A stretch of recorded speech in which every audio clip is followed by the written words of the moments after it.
Good afternoon everyone. Welcome to the class. Today the topic that we are going to learn is about thermodynamics. First let us see what is thermodynamics. Thermodynamics is actually a branch of physics.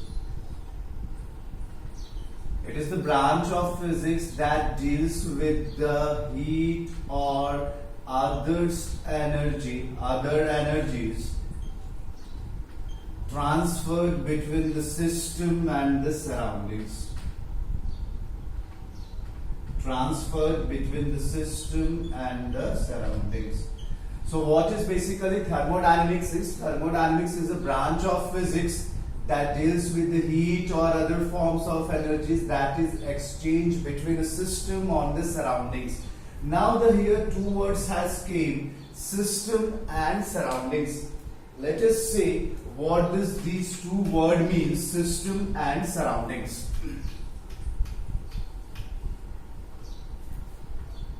First is the system.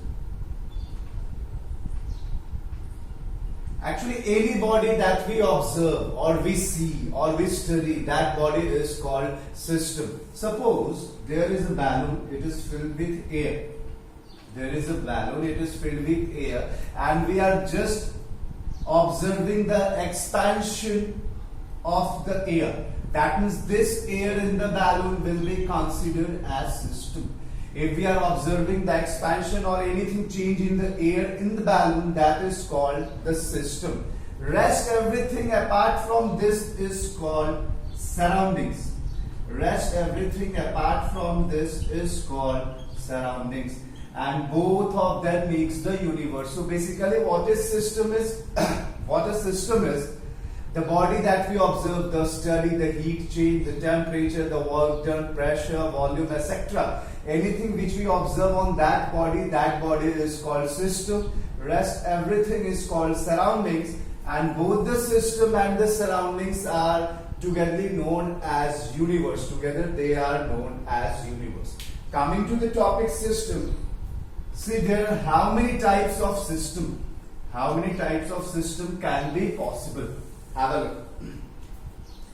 First, let us take an example of open system. Open system. What does an open system mean? That means a system which can exchange mass and heat both with respect to the surroundings. A system which can exchange mass and heat both with respect to the surroundings, that is called an open system. For an example, our human body. What do?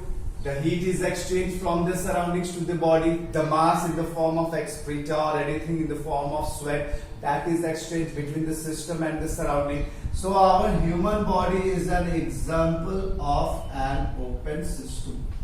Our human body is an example of an open system. Let us see another type of system. Which type of system is there?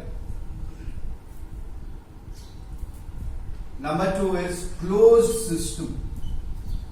Number 2 is closed system. A closed system is a system which can exchange only heat, not mass. A closed system is a system which can exchange only heat but not mass with respect to the surroundings. That is called a closed system. A system which can exchange heat with respect to the surrounding, but the mass cannot be exchanged with the surrounding. That system is called closed system. There is one other type of system also. Let's have a look.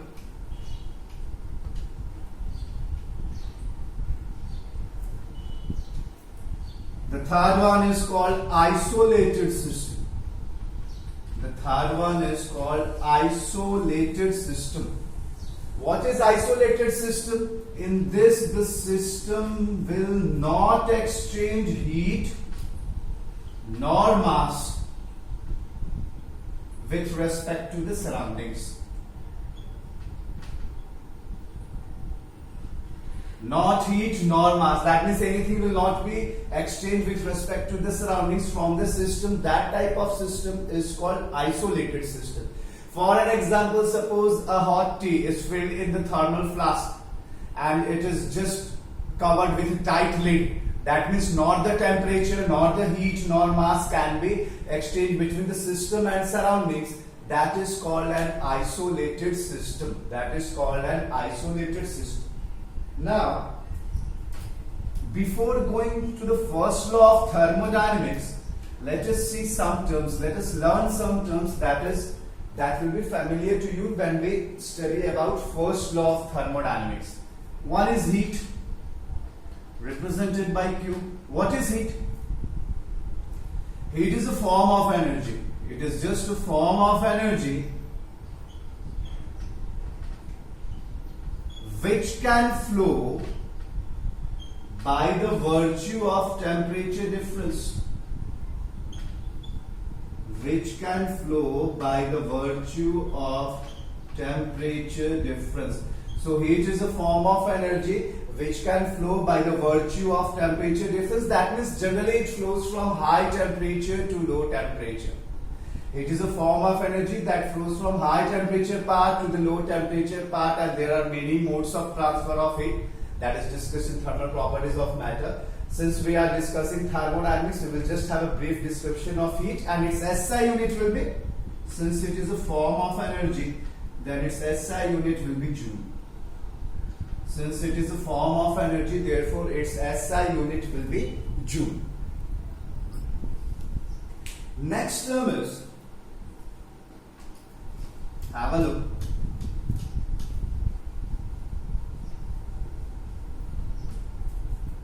Next term is internal energy. Small brief for the internal energy. Actually, internal energy is represented by U.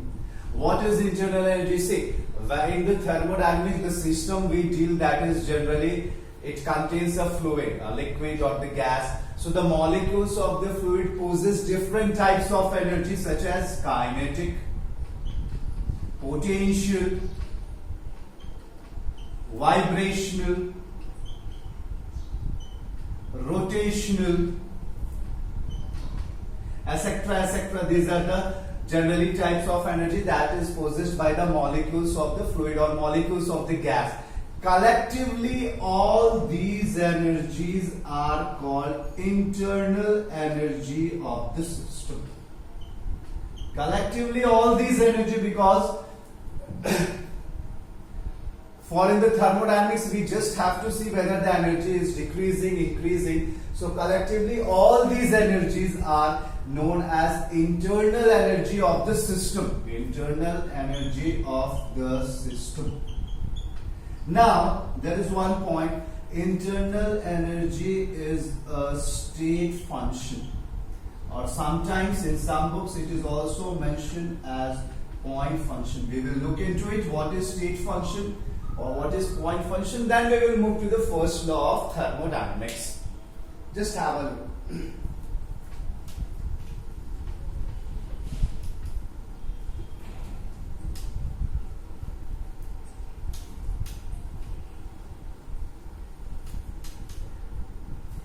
So basically there are two types of functions or two types of variables. One is called state function and one is called path function.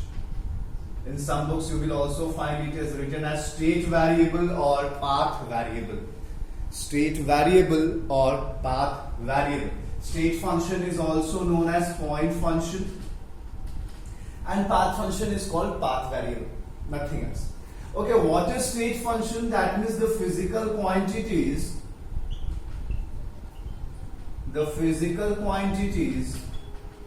or variables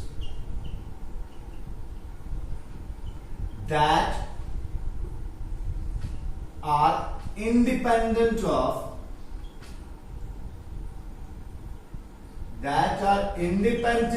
path followed by the system. That are independent of the path followed by system. Such physical quantities or such variables is called state function. We have just looked at an example of a state function, that is internal energy, or we can say it only depends upon initial and final point. of the system. It only depends upon initial and final point of the system. That is called state function. What is path function? That depends upon the path followed by the system. Depends upon the path followed by the system. That is called path function. When we will go into deep in the thermodynamics, you will see there are various path functions, there are various state functions. Okay. So again, briefing: state function are the physical quantities or are the variables which depends upon only initial and final point or initial and final position of the system and independent of the path followed. Path function is the physical quantity or variables that depends upon the path followed by the system. When we'll go into it, we will see many examples related to the state function or related to the path function. Now let us see first law of thermodynamics.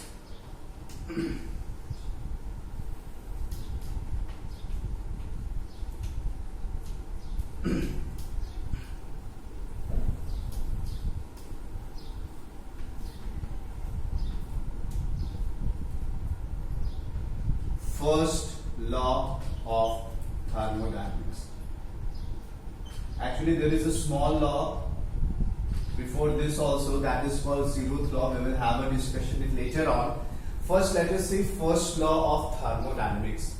Actually, this law is in accordance with law of conservation of energy. This law is in accordance with law of conservation of energy.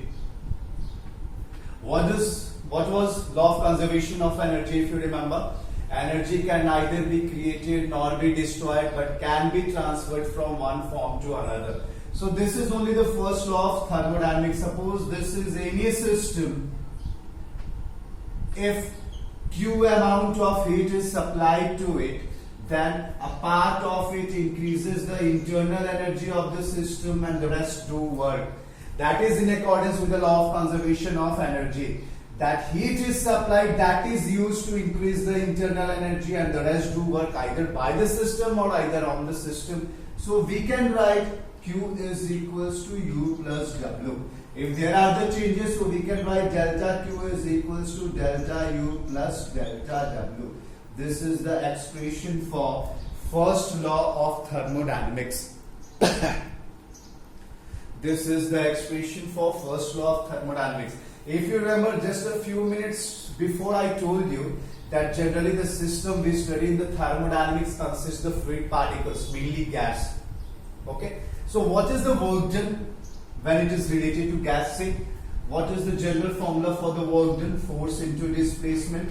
For the force, we can simply write pressure into area, and area into displacement can be written as volume. So generally the work done in the fluids can be given as P into delta V.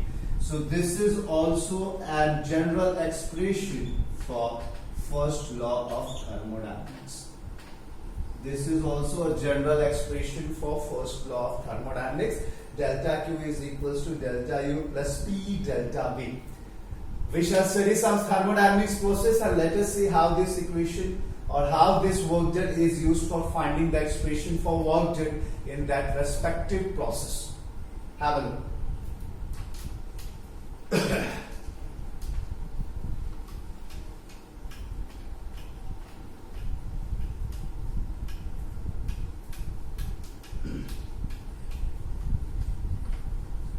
Just wait a minute. Let me clean it. Some thermodynamic processes, we will discuss one. We will do the derivation for it also. We will find the expression for work done for that thermodynamic processes. Let's have a discussion for isothermal process.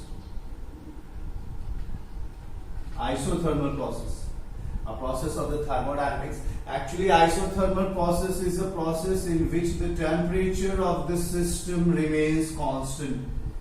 Isothermal process is a process in which the temperature of the system remains constant. Let's find out the work done If the system is going under, if the system is undergoing a isothermal process, then what should be the expression for the work done? Let's see.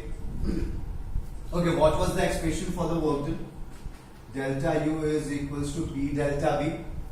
For very small amount of work, we can write, if delta tends to 0, dW is equals to P dV. Now, if we want to find out the total work done, what we should do? We should do an integration, but here are two variables. Have a look. We cannot do the integration in the two variables, so we will just change it into equation of one variable. What was ideal gas equation? PV is equals to nRT. Now, for an isothermal process and the given gas, N is constant, R is constant, temperature is itself constant because it is isothermal process. So we can just write PV equals to constant, and that constant is equals to nRT. Then P should be equals to, I am just writing it, nRT upon V. This is the constant. Now I am putting this value of P in this equation. Let it be equation 1. Have a look now. dW is equals to nRT by V into dV. Now the expression has been changed into single variable. Now we can apply the integration. So therefore, the total work done for changing the volume from V1 to V2.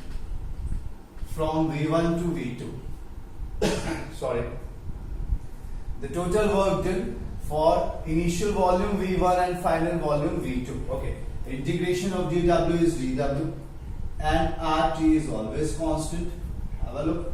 Now dV upon V, that is from V1 to V2. Okay, if you remember the formula for the integration of dx by x is equals to log x, natural log, ln. Integration of dx by x is equals to log x plus c, that is for integration without the limits. But since this is the limit, we can write it down. W equals to nRT log V from V1 to V2. If you remember the formula for the log, I am just writing it. Log V2 minus log V1 can be written as log of V2 by V1. This is the basic property of the log. We'll use just this property. Have a look.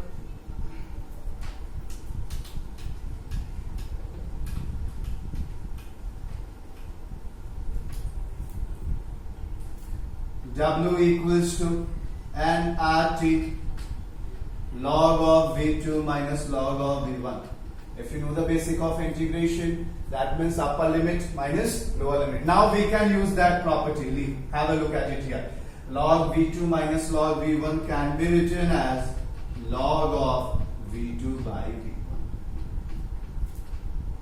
So this is the basic expression for the work done in isothermal process.